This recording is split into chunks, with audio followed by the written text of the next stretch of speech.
By the name of God, hello everyone and welcome to our online class. Lesson 11 درس 11 Off to camp رفتن به کمپ. Exercise 1 exercise اول Vocabulary ذخیره لغات. Part A بخش A Megan packs to go to camp. Megan جمع آوری میکنه وسایل خیلی و بسته بندی میکنه که بره به اردو. Match the items in Megan's room to the correct items on the checklist. وصل کنید وسایلایی که در اتاق میگن هسته با اون وسایلایی که در چک لیست هسته این قسمت. Then listen and practice. پس گوش کنید و تمرین کنید. Camp, Kobe, camper, checklist. خب bring بیاورید. چه چیزا رو بیاورید؟ Number 1 bug repellent حشره کش. Number 2 شماره دوم towel حوله. Number 3 شماره سوم raincoat کت بارانی.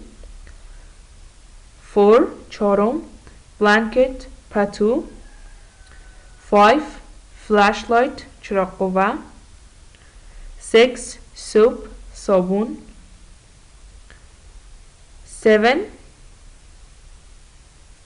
sleeping bag کیف خواب.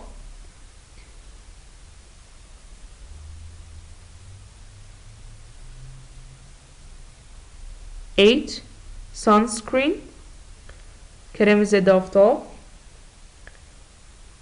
9 hiking boots بوت‌های کوهنوردی. 10 pillow بالشت.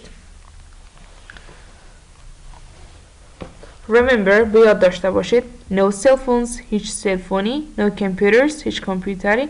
no radios هیچ رادیویی. no video games هیچ بازی ویدیویی. Part B بخش B Complete the sentences with the words in part A. جملات تکمیل کنید با لغات بخش A. The bug repellent is on the desk. The bug repellent is on the desk. میگه که حشره کش روی میز هسته.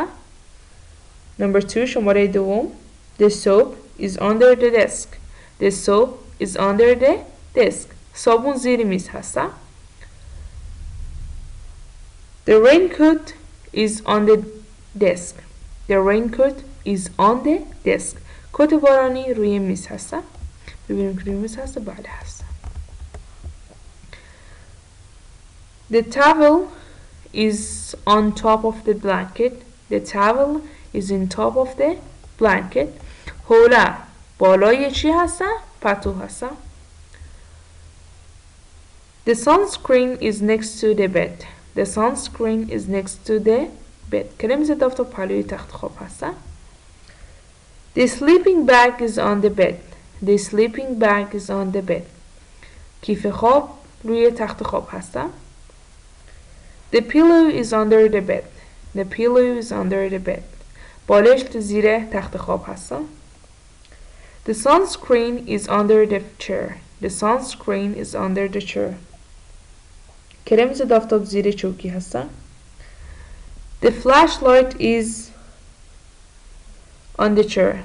The flashlight is on the chair. چراغ قوه روی چوکی هسته. The hiking boots are next to the desk. The hiking boots are next to the desk. کفشای کوهنوردی پهلوی میز هستن. Language focus. In this part we have a grammar points. یک نکته گرامری داریم در این بخش.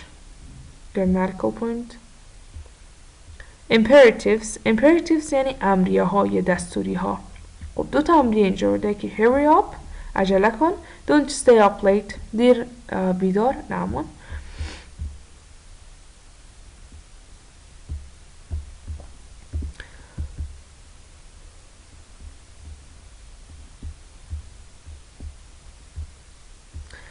Imperatives امریه ها.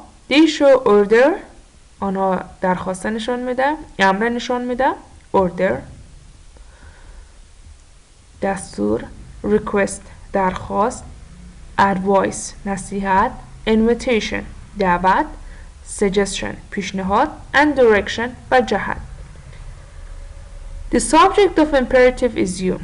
فاعل imperative you هست. you یعنی چی؟ یعنی شما. یعنی وقتی که imperative حال استفاده میکنیم نمیگیم که you hurry up or you don't stay up late. منشن نمیکنیم subject، ولی subjectش you هست، یعنی منظورش طرف مقابل هست که همرش گپ میزنه. Imperatives have only two forms. imperative ها فقط دو تا شکل داره، negative and positive، منفی و مثبت. سوالیه نداره، یعنی نمیگه که خب شما آیا این کار انجام میدین، خب بو که امری نمیشه، فقط مثبت و منفی داره، یعنی این کار بکن و یا که این کار انجام ندی یا نکن.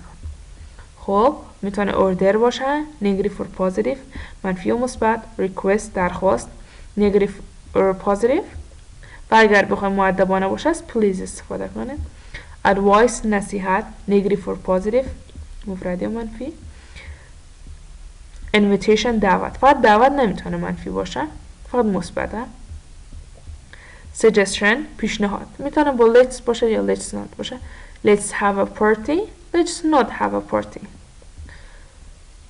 direction و در آخرم direction جهت، go up، go down، go downstairs، go right، go left، something like that. چیزایی مثل از. خب در کل گرامر امروز ما درباره imperatives ها بود، یعنی امریه های دستوریه ها. they show order امر نشان میده، request درخواست نشان میده، advice نصیحت نشان میده، invitation دعوت، suggestion پیشنهاد and direction و جهت نشان میده. The subject of imperative is you و فاعل imperative هم you هسته یا طرف مقابل هسته. Imperatives have only two forms. imperative ها فقط دو تا شکل داره، negative and positive، منفی و مثبت داره و اینام که order هسته، request، advice، invitation، suggestion و direction هسته.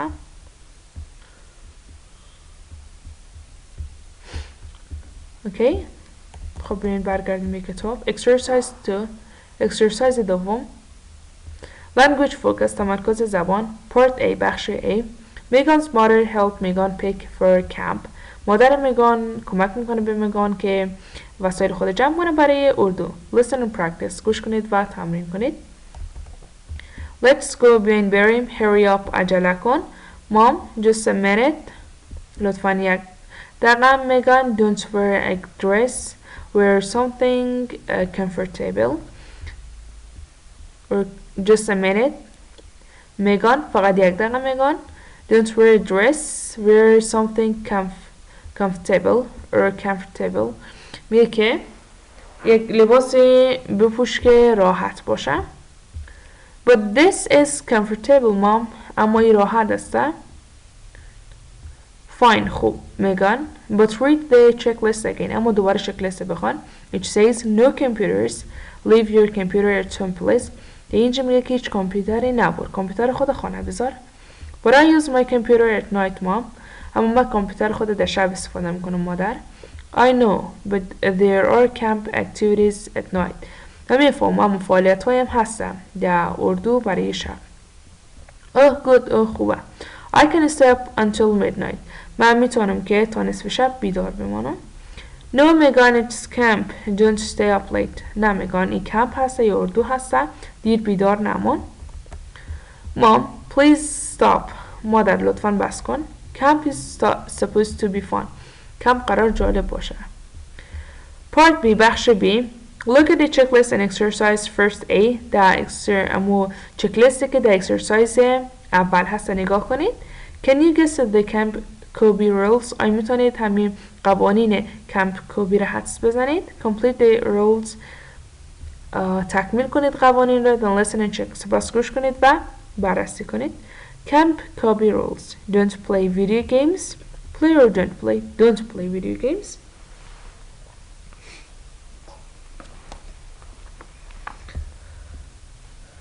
Wear hiking boots. Wear hiking boots. Don't listen to the radio.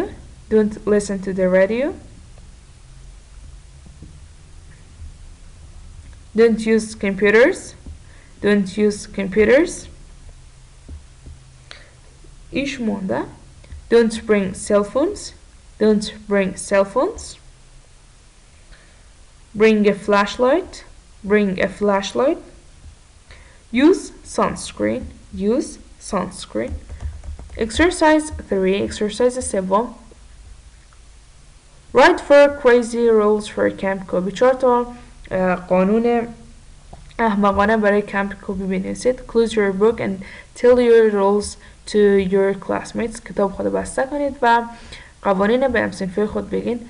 Who has the craziest rules? کی احمقانه ترین قوانین داره؟ Get up at 11 every day. هر روز ساعت 11 بیدار شن. خب اینجا بستگی به خودتون داره.